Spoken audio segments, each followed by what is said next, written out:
Naomi stood in the doorway of the conference room, one hand still on the handle, the other clutching a folder so tight the edges had gone soft. She watched the glass roll toward the wall. I watched it stop. I watched the water spread across the marble in a shape that looked like wings. No one was looking at the glass. They were all looking at her. 12 men in suits, expensive ones, the kind that didn't wrinkle even when you sat for hours. They were staring at her like she'd walked in naked, like she'd done something obscene, just by existing. She hadn't knocked. That was the problem. Before we continue, kindly support us by hitting the subscription button so we can keep bringing you more love stories. Mr. Kang sat at the head of the table. He didn't look at her, not directly, but his jaw was tight. His hand had frozen halfway to his mouth, holding a pen like a cigarette. He was the only one not staring, which somehow made it worse. "I'm sorry," Naomi said. Her voice came out smaller than she wanted. "I didn't know you were out." One word, quiet, deadly. She backed out, closed the door, stood in the hallway with her heart trying to break through her ribs. The folder slipped from her hand, papers scattered across the floor. She knelt to pick them up, her fingers shaking so bad she had to stop and breathe. She'd worked for Kang Min-jae for 2 years, 2 years of arriving before him, leaving after him, learning his coffee order, his schedule, his moods, learning which silence meant he was thinking and which silence meant someone was about to get fired. She knew him, or she thought she did, but she'd never seen him look at her like that, like she was a problem, like she was nothing. Naomi gathered the papers and stood. Her knees hurt. She was 28, but her body felt 40. That's what happened when you worked 14-hour days in heels you couldn't afford to replace. She walked back to her desk, the small one outside his office, the one with no nameplate, just a chair and a computer and a phone that never stopped ringing. She sat. She answered emails.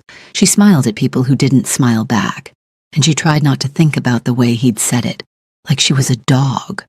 Naomi had been in Seoul for 3 years.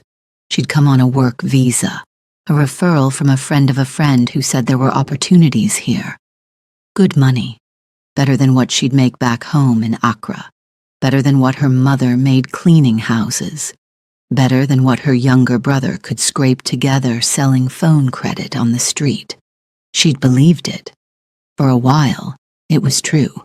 She got the job at Kang Enterprises through an agency. They didn't ask many questions. They liked that she spoke English fluently. I liked that she was polite, liked that she didn't complain. The first year she worked in the mailroom, sorting packages, delivering files, avoiding eye contact with executives who walked past her like she was furniture. The second year, she got moved to reception. That's when she started learning Korean, real Korean. Not the textbook kind, the kind people actually spoke. She listened, she practiced. She stayed late, whispering phrases to herself until her tongue stopped tripping over the sounds. Mr. Kang noticed. He didn't say much, just started asking her to handle things, small things at first, booking meetings, ordering lunch, translating emails from English-speaking clients, then bigger things, preparing reports, sitting in on calls, taking notes during negotiations. She became his shadow. People started calling her Kang's secretary, even though her title was still administrative assistant, even though she made half what the other assistants made, even though she worked twice as hard. She told herself it didn't matter. She told herself it was temporary. She told herself she was building something. But late at night, alone in her tiny apartment in Itaewon, she'd lie awake and wonder what exactly she was building, and for who. Before we continue, tell us in the comments section, where are you watching this video from? Hit the subscription button now. Min-jae didn't apologize. He never did. But the next morning there was an envelope on her desk. Inside, a handwritten note on expensive stationery. Attend the client's dinner tonight. 7 p.m. Wear something formal. No signature, no explanation, just an order. Naomi stared at the note for a long time. Client dinners were for senior staff, executives, people with actual titles.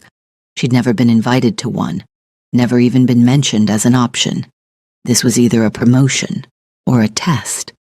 She wasn't sure which scared her more.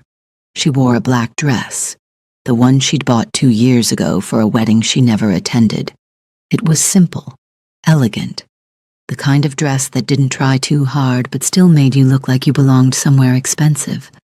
She did her makeup carefully, not too much, just enough to look polished, professional. She braided her hair into a low bun. She checked herself in the mirror 3 times before leaving. She looked good. She hated that it mattered. The restaurant was the kind of place that didn't have prices on the menu. Naomi arrived 10 minutes early. A server in a crisp white shirt led her to a private room at the back. The walls were dark wood. The lights were low. A long table sat in the center, already set with wine glasses and folded napkins. Min-jae was already there. He stood by the window, looking out at the city. His suit was charcoal gray, perfectly tailored. His hair was pushed back, still damp from a shower. He didn't turn around when she entered. "You're early," he said. "You told me 7. I told you to be here at 7. I didn't say when I'd arrive." Naomi didn't respond. She sat in the chair closest to the door, folded her hands in her lap, waited. Min-jae finally turned. His eyes swept over her once, quick, clinical. "You look presentable," he said. She bit the inside of her cheek. "Thank you." Before we continue, tell us in the comments section, where are you watching this video from? Hit the subscription button now.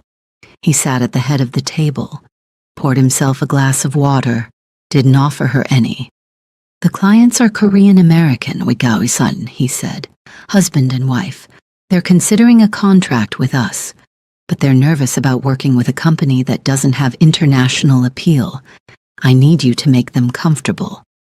"Make them comfortable," she repeated. "Yes. How? Talk to them, smile, be charming. That's what you're good at, isn't it?" Something in his tone made her stomach twist. "Is that all you think I'm good at?" Min-jae looked at her, really looked, for the first time since she'd walked in. "Does it matter what I think?" She wanted to say yes. She wanted to say, "Yes, it matters. It's always mattered. Every time you ignore me, every time you give credit for my work to someone else, every time you look through me like I'm glass." Instead, she said, "No." He smiled. It didn't reach his eyes. "Good. Then we understand each other." The clients arrived 20 minutes later. David and Grace Park, both in their 50s, polished, wealthy. The kind of people who'd built something from nothing and wanted everyone to know it. Grace was warm. She shook Naomi's hand with both of hers, her smile genuine. "So nice to meet you," she said in English. "Min-jae's told us a lot about you." Naomi glanced at Min-jae. He didn't react. "All good things, I hope," Naomi said. "Of course," Grace said. "He says you're indispensable." David was quieter. He nodded at Naomi but didn't shake her hand. He sat across from her, folding his arms on the table. The dinner started. Naomi played her part. She laughed at David's jokes. She asked Grace about her kids. She translated when the conversation drifted into Korean phrases the Parks didn't quite catch. She was good at it. She hated that too. Min-jae barely spoke. He let Naomi carry the conversation, let her do the work. At one point, Grace leaned toward her. "You must enjoy working with Min-jae," she said. "He's very intense." Naomi smiled. "He's very dedicated." "That's a polite way to put it," Grace laughed. David almost didn't want to work with him. He said Min-jae reminded him too much of himself 20 years ago, too serious, too focused. "Focusing isn't a bad thing," Naomi said. "No. But sometimes focus becomes obsession, and obsession makes you blind." Naomi's smile faltered. Grace didn't seem to notice, but Minjai did. The dinner ended well. David and Grace left happy. They shook Minjai's hand. They hugged Naomi. "We'll finalize the contract next week," David said. Minjai nodded. "I look forward to it." When they were gone, the room felt colder. Naomi started gathering her things, her purse, her phone. "Stay." She froze. Minjai was still sitting, still holding his wine glass. He hadn't drunk from it all night. "I should go," Naomi said. "It's late." "I said stay." Wasn't a request. She sat. He didn't look at her, just stared at the wine in his glass like it held answers. "You did well tonight," he said. "Thank you. They liked you. I'm glad. They liked you more than they liked me." Naomi didn't know what to say to that. "That's the point, isn't it?" Minjai continued. "That's why I brought you, because I knew they'd respond to you, because I knew you'd make them feel comfortable in a way I can't.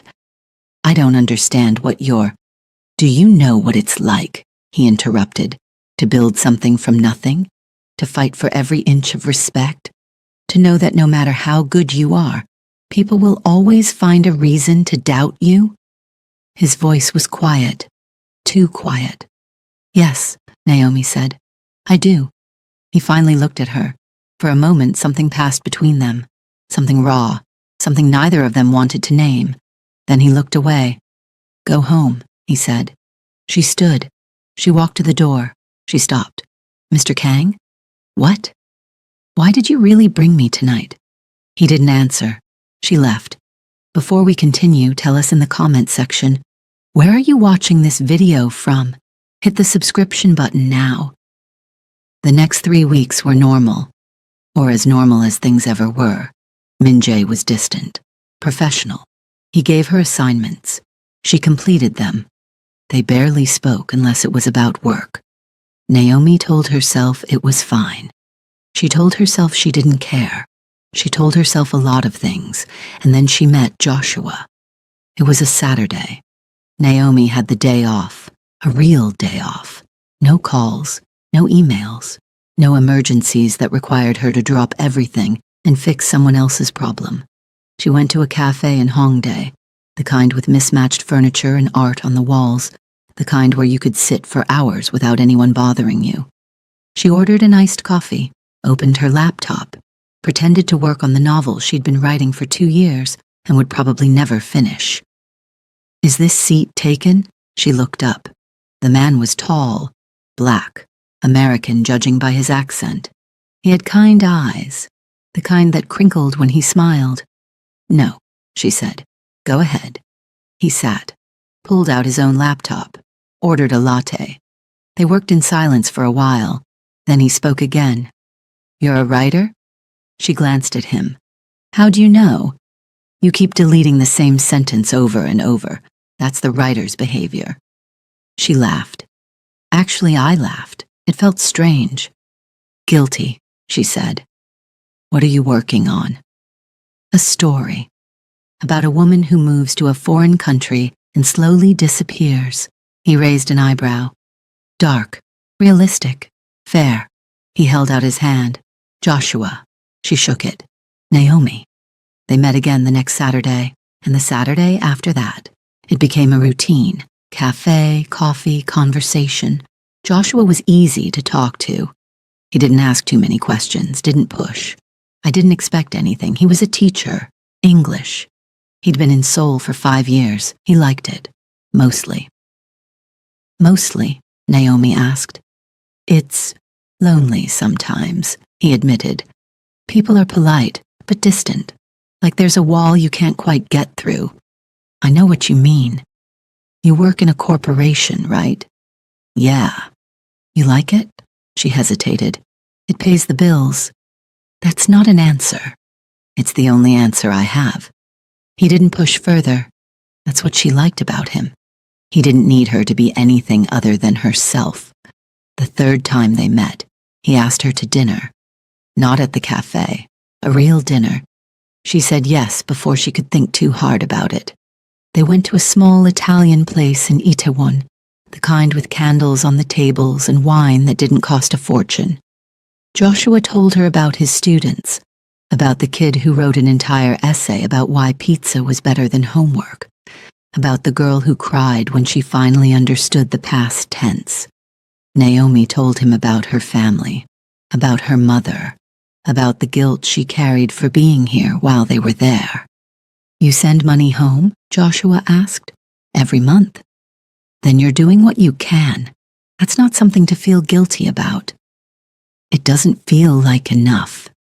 "It never does. But that doesn't mean it's not enough." She looked at him, really looked, and for the first time in years she felt seen. They started seeing each other regularly after that. Coffee, dinners, long walks through neighborhoods she'd never explored. He made her laugh, made her forget, made her feel like maybe she wasn't disappearing after all. She didn't tell anyone at work, especially not Minjai. But somehow, he found out. It was a Thursday. Naomi was at her desk typing an email when Minjai's door opened. "Come in," he said. She saved her work, grabbed her notepad. I walked in. He was standing by the window, his back to her. "Close the door," she did. "Sit." She sat. He didn't turn around. "I have a question," he said. "Okay." "Are you seeing someone?" Her heart stopped. "I'm sorry?" "Are you seeing someone?" He turned. His face was unreadable. "That's personal," Naomi said carefully. "So that's a yes." She didn't respond. "Who is he?" "Mr. Kang?" "Who is he?" His voice wasn't loud, but it cut through the room like glass. Naomi stood. "With all due respect, that's none of your business." "Everything you do is my business." "No. Everything I do at work is your business. What I do outside of work is mine." Minjai took a step toward her. "You think I don't notice? You think I don't see when you check your phone during meetings? When you smile at messages you think no one's watching you read?" "I do my job," Naomi said. Her voice was shaking now. "I do it well. What I do outside of that is distracting." She stared at him. "Distracting," she repeated. "Yes." "I'm distracted? Me?" "You're not focused." "I've been focused for 2 years. 2 years of doing your work, covering for you, making you look good. And now I'm distracted because I have a life outside of this office." Minjai's jaw tightened. "This isn't about... Then what is it about?" She stepped closer. "Tell me, what is this really about?" He didn't answer. She laughed, bitter, angry. "You don't even know, do you?" She turned to leave. "I saw you." She stopped. "Last Saturday, at a restaurant in Itaewon, with him." Her blood turned cold. "You followed me?" "I was there for a meeting. I saw you through the window. I saw you laughing. Saw the way you looked at him." He paused. "You never look at me like that." Naomi turned slowly. Minjai was standing in the middle of his office, his hands in his pockets. His face was blank, but his eyes weren't blank. They were raw. "Why would I?" she said quietly. "What? Why would I look at you like that? You don't see me. You never have. I'm just useful, convenient." "That's not true, isn't it?" Silence. "You don't know what you're talking about," Minjai said finally. "Then tell me I'm wrong. Tell me I matter to you as more than just someone who makes your life easier." He opened his mouth. I closed it. Naomi felt something inside her crack. "That's what I thought," she said. She walked out. This time he didn't stop her. She didn't go back to her desk. She went to the bathroom, locked herself in a stall, pressed her palms against her eyes until the burning stopped. She wasn't crying. She refused to cry. Not here, not for him. When she came out, her phone was buzzing. Joshua. "Still on for tonight?" She stared at the message. She'd forgotten. They had plans, dinner. He wanted to try a new Korean BBQ place in Gangnam. She typed back, "Yes, see you at 7. She needed to be normal. She needed someone who didn't make her feel small. Naomi left work early. She didn't ask permission. just packed her things and walked out. No one stopped her. She went home, changed into jeans and a sweater, something comfortable, something that didn't require her to be perfect. Joshua was waiting outside the restaurant when she arrived. He smiled when he saw her, that easy, uncomplicated smile. "Hey," he said. "Hey." He looked at her closer. "You okay?" "Yeah, just a long day." "Want to talk about it?" "Not really." "Fair enough." He held the door open. She walked in. "Before we continue, tell us in the comments section, where are you watching this video from? Hit the subscription button now." The restaurant was loud, crowded. Smoke from the grills hung in the air like fog. They sat at a small table near the back, ordered pork belly and soju. Joshua talked about his week, about the vice principal who kept scheduling meetings during lunch, about the stray cat that had started hanging around his apartment building. Naomi tried to listen. She tried to be present, but her mind kept drifting back to Min Jae's office, to the way he'd looked at her, to the question he'd asked but couldn't answer. "Tell me I matter to you." She shouldn't have said it. She shouldn't have expected anything. "Naomi?" She blinked. Joshua was looking at her with concern. "Sorry, what?" "I asked if you wanted more soju." "Oh yeah, sure." He poured, slid the glass toward her. "You're somewhere else tonight," he said gently. "I know. I'm sorry." "It's okay. Is everything all right?" She looked at him. This kind man, this good man, this man who didn't make her heart hurt. "It's fine," she said. "Work stuff." "Your boss?" She hesitated. Joshua had heard about Min Jae. Not much, just that he was demanding, difficult. "Yeah," she said. "He's complicated." "Complicated how?" "I don't know. She stopped, shook her head. "It doesn't matter. If it's bothering you, it matters." Naomi picked up her glass, drank. The soju burned down. "He asked me about you today," she said quietly. Joshua's eyebrows rose. "About me?" "About us. If I was seeing someone." "What did you say?" "I told him it was none of his business." "Good." "He followed me. Last week. Saw us at the restaurant." Joshua set down his chopsticks. "He followed you?" "He said he was there for a meeting, but you don't believe him." She didn't answer. Joshua leaned back, exhaled slowly. "Naomi, I need to ask you something, and I need you to be honest." Her stomach tightened. "Okay. Is there something between you and him?" "What?" "No, God, no." "Are you sure?"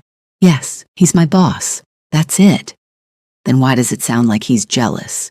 The word hung in the air. Jealous. "He's not," Naomi said. But even as she said it, she wasn't sure. Joshua watched her. "Naomi, I like you. A lot. But I'm not going to compete with someone who can't figure out what he wants. If there's something unresolved between you two, there's not. Then you need to figure that out, for your sake, not mine." He wasn't angry, just honest. That made it worse. "I'm sorry," Naomi said. "Don't be sorry, just be sure." She wasn't sure. That was the problem. When she got home that night, there was an email waiting from Min Jae. Subject line, "Tomorrow." She opened it. "I need you to accompany me to a meeting in Busan. We leave at 6 a.m., pack for 2 days. No explanation. No apology for what happened earlier. Just orders." Naomi closed her laptop. She didn't sleep that night. The car picked her up at 5:45 a.m. Min Jae was already inside. He didn't look at her when she got in, just stared out the window as the driver pulled away from her building. They drove in silence for an hour, then another. Naomi kept her eyes on her phone, answered emails, reviewed documents, anything to avoid looking at him. It was Min Jae who finally spoke. "I overstepped yesterday." She didn't respond. "I shouldn't have asked about your personal life. It was inappropriate." Still nothing. "Naomi." She looked at him. His face was tired, like he hadn't slept either. I'm apologizing, he said. I heard you. Then say something. What do you want me to say, that it's fine, that I understand? I want you to tell me what you're thinking. She laughed, sharp, bitter. You want to know what I'm thinking? I'm thinking that you don't get to do this. You don't get to ignore me for weeks and then suddenly care when you see me with someone else. You don't get to make me feel like I'm nothing and then act hurt when I find someone who makes me feel like I'm something. Min Jai's jaw clenched. I never said you were nothing. You didn't have to say it. Silence. I don't know how to do this, he said finally. Do what? This. Whatever this is. I don't know how to be. He trailed off. Human? Naomi supplied. He flinched. I was going to say vulnerable. She looked away. Maybe you should learn. The meeting in Busan was with a Japanese investor. Old money, old values. Naomi sat in the corner, taking notes, translating when necessary. Min Jae was smooth, professional.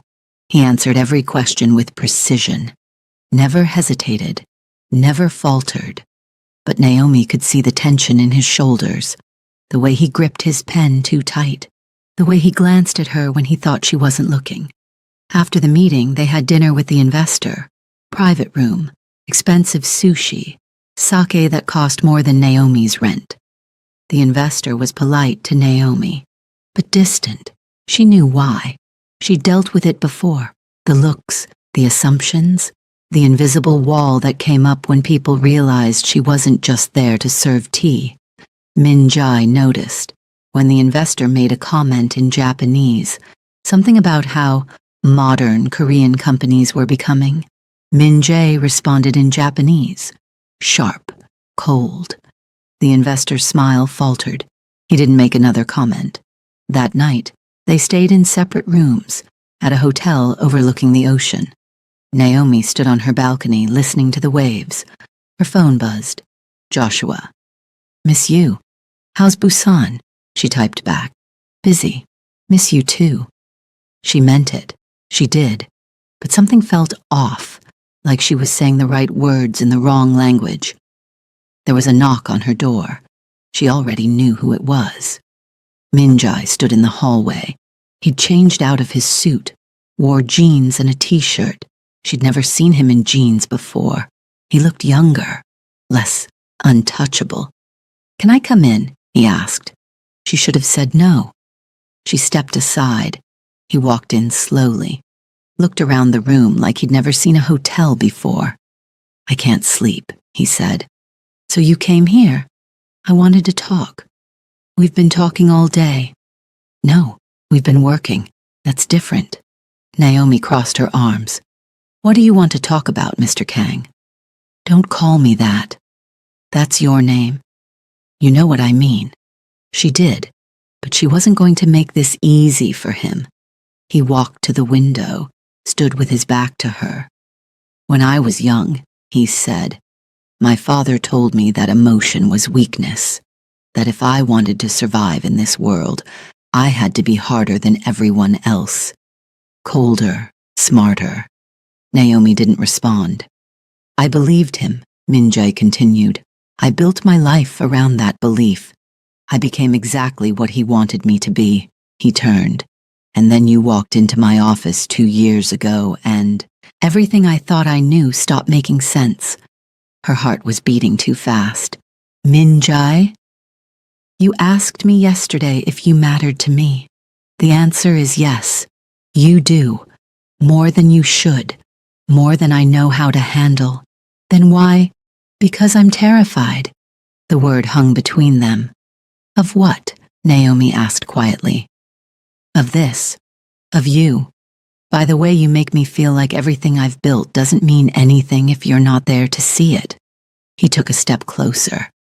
I saw you with him, laughing, happy, and I wanted to burn the entire restaurant down, not because I hate him, but because I hate that he can give you something I can't. What can't you give me? Before we continue, tell us in the comment section, where are you watching this video from? Hit the subscription button now. Normalcy, simplicity, A life that doesn't come with bodyguards and enemies and people who'd hurt you just to hurt me. Naomi's breath caught. You think I care about that?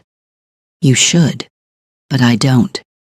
Naomi, I spent 2 years waiting for you to see me, 2 years hoping, and when you finally do, you tell me I should want someone else? Someone safer? Yes, that's not your choice to make. I'm trying to protect you. I don't need protection. I need honesty. Minjai closed the distance between them. They were inches apart now. She could feel the heat coming off him. You want honesty, he said. His voice was low, rough. I think about you constantly. I think about the way you take your coffee, the way you bite your lip when you're concentrating, the way you laugh when you think no one's listening. I think about what it would feel like to touch you, to kiss you, to hear you say my name like it means something. Naomi couldn't breathe. But more than that, he continued, I think about what happens after, when reality comes back, when you realize what being with me actually means, the danger, the scrutiny, the people who look at you like you're something I bought, something that doesn't belong.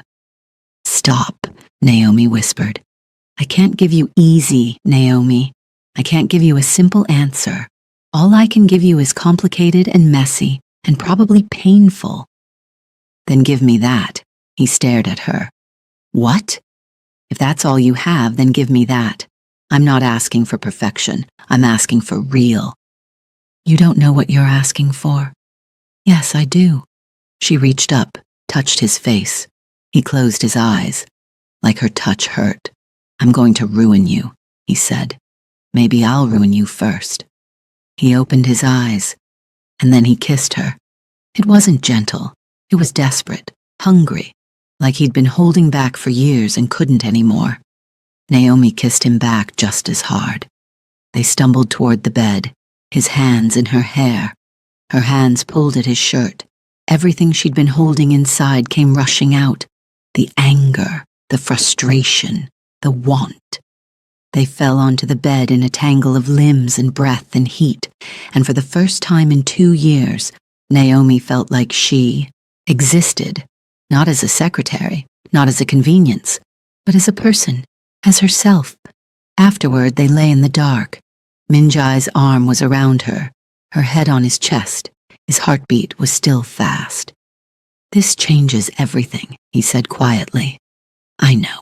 People will talk. Let them. They'll try to hurt you. I can handle it. Naomi, she lifted her head. I looked at him in the dim light from the window. I've been fighting my whole life, she said, for respect, for space, for the right to exist without apologizing. I'm not afraid of a fight. He touched her face. You should be. Maybe, but I'm not. He pulled her closer. God help us both, he whispered. Before we continue, tell us in the comment section, where are you watching this video from? Hit the subscription button now. They didn't sleep much that night. They talked, touched, existed in a space that felt separate from the rest of the world. But morning came anyway. It always does. When Naomi woke, Minjai was already dressed. He stood by the window, looking out at the ocean. His phone was pressed to his ear. He was speaking in Korean, fast, clipped. Something was wrong. She sat up, pulling the sheet around herself. He ended the call, turned. His face was blank again. The mask was back. Get dressed, he said. We need to leave in 20 minutes. What happened? Something came up. We're going back to Seoul. Minjae? 20 minutes, Naomi. He walked out. The drive back was worse than the drive there. Minjae didn't speak, didn't look at her, just stared out the window with his jaw tight and his hands curled into fists. Naomi tried twice to ask what was wrong. He ignored her both times. By the time they reached Seoul, she was furious. The car dropped her at her apartment first. She grabbed her bag. I turned to him. Are we going to talk about last night, or are you just going to pretend it didn't happen? Not now. Then when? I said not now. She got out, slammed the door. watched the car drive away. She didn't hear from him for 3 days. No calls, no emails, nothing. Naomi went to work, sat at her desk, did her job. But Min-jae's office stayed empty.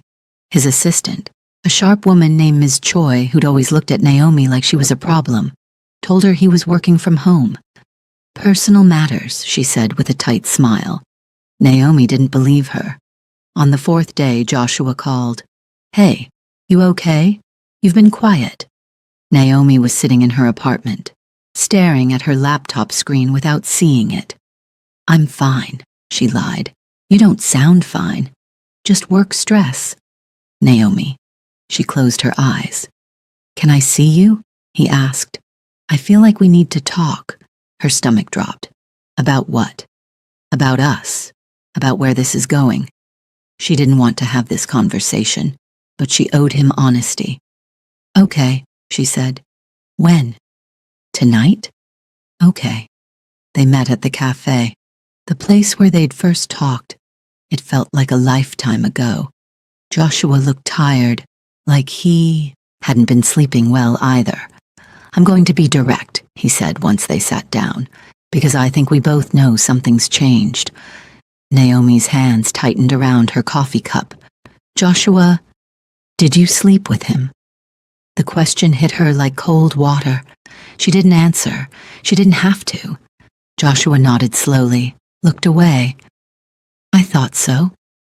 "I'm sorry," Naomi said, her voice barely above a whisper. "Are you in love with him?" "I don't know." "That's not an answer. It's the only one I have." Joshua was quiet for a long time. Then he said, "I'm not going to fight for you, Naomi.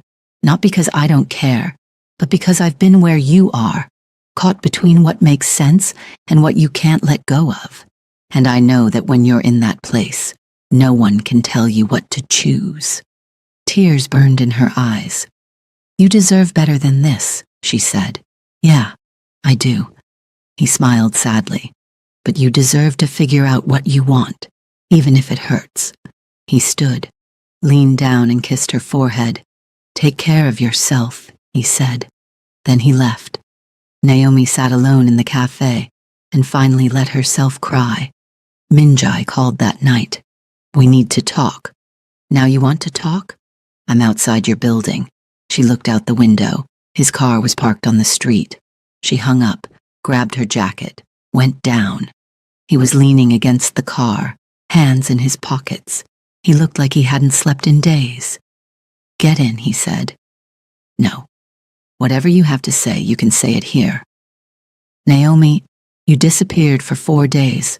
4 days, Min-jae, after everything. And now you show up and expect me to just...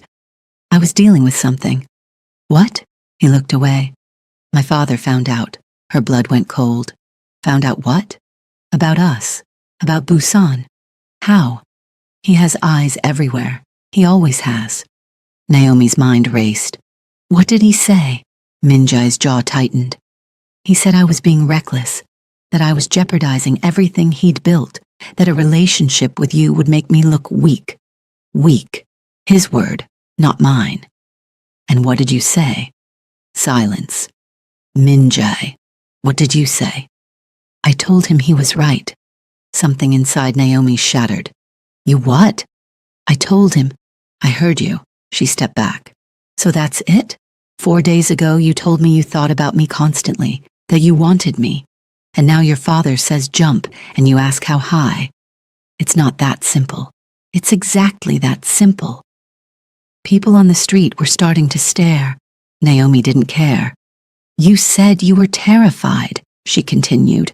Her voice was shaking. "You said you didn't know how to handle the way I made you feel, but the truth is you don't want to handle it. You want to be safe. You want it easy. You want to keep living in the box your father built for you. That's not fair." "Fair? You want to talk about fair? I gave you honesty. I gave you vulnerability. I gave you everything I had, and you couldn't even defend me to your father. You don't understand the position I'm in. Then explain it to me." "I can't." His voice cracked. They stood there, breathing hard. Both of them were on the edge of something they couldn't come back from. "My father controls everything," Minjai said finally. His voice was low, raw. "The company, the money, the power. If I go against him, I lose it all, and if I lose it all, I'm no one. I'm nothing." "You're not nothing. In his world, I am." "Then leave his world." "It's not that simple." "Why not?" "Because I've spent my entire life building this. Everything I am is tied to what he created." "No," Naomi shook her head. "Everything you are is tied to what you've let him make you believe you are. There's a difference." Minjay looked at her like she'd struck him. "You don't get it," he said. "You're right. I don't. Because I've spent my entire life fighting to be seen, fighting to matter, and I would never let someone tell me I didn't. You're stronger than me." "No. I'm just not afraid of losing things that were never really mine." She turned to walk away. "Naomi, wait. I'm done waiting, Minjai. I've been waiting for 2 years, waiting for you to see me, waiting for you to choose me. I'm tired of waiting. I do choose you. Then prove it." She walked back into her building. This time he didn't follow. The next morning she submitted her resignation, effective immediately. She didn't go to the office, just emailed HR, emailed Ms. Choi, and blocked Minjay's number. For 2 weeks she heard nothing. She applied for jobs, went to interviews, tried to rebuild the life she'd let crumble around him. Joshua texted once. "I heard you quit. You okay?"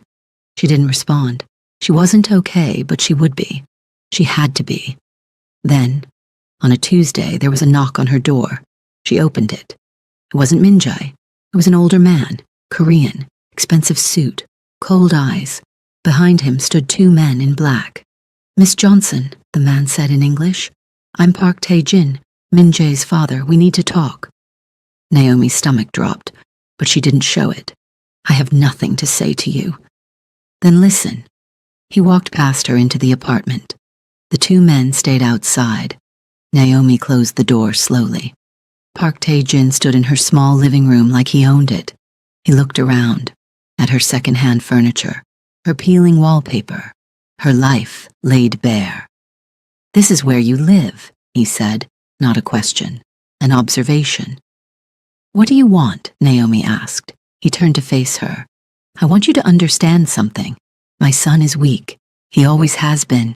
Too emotional, too soft. I've spent years trying to fix that, and I thought I'd succeeded." He paused. "Then you came along." Naomi crossed her arms. "I didn't ask to come along. I was just doing my job. Your job." He smiled. It was colder than Minjay's had ever been. "You were very good at your job, Miss Johnson. So good that my son forgot where he came from, forgot what he's supposed to be." "And what's that?" "Untouchable." The word hung in the air. "He's not untouchable," Naomi said. "He's human." "In my world, being human is a liability." "Then your world is broken." Park Tae-jin's smile disappeared. "You're bold. I'll give you that. But boldness won't protect you." "Is that a threat?" "It's a warning. Stay away from my son. Disappear. Go back to wherever you came from. Do that, and I'll make sure you're compensated. Generously."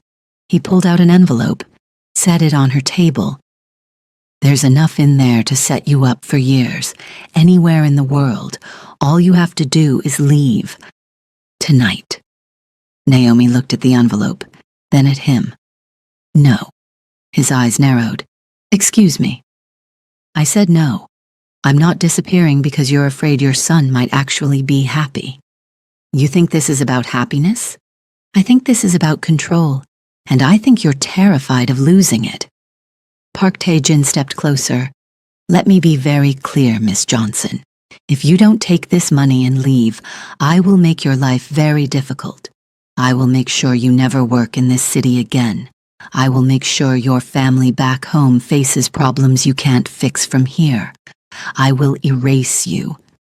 Naomi's heart was pounding, but she didn't back down. "Then erase me. But I'm not running because you told me to. He stared at her for a long moment. Then he picked up the envelope. Stupid girl, he said.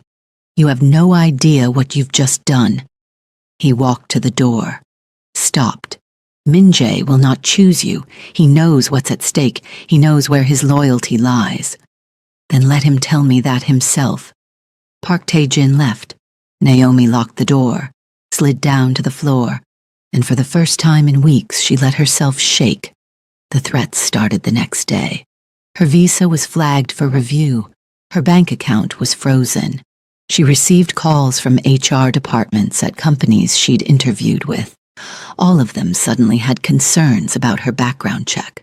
Park Tae-jin was erasing her, just like he'd promised. Naomi sat in her apartment, watching her life disappear piece by piece. She thought about calling Min-jae. She didn't. If he wanted to reach her, he'd find a way. He didn't. 3 days later, her door opened. She hadn't locked it. She'd stopped caring. Min-jae walked in. He looked worse than she'd ever seen him, like he hadn't eaten. I hadn't slept, hadn't breathed.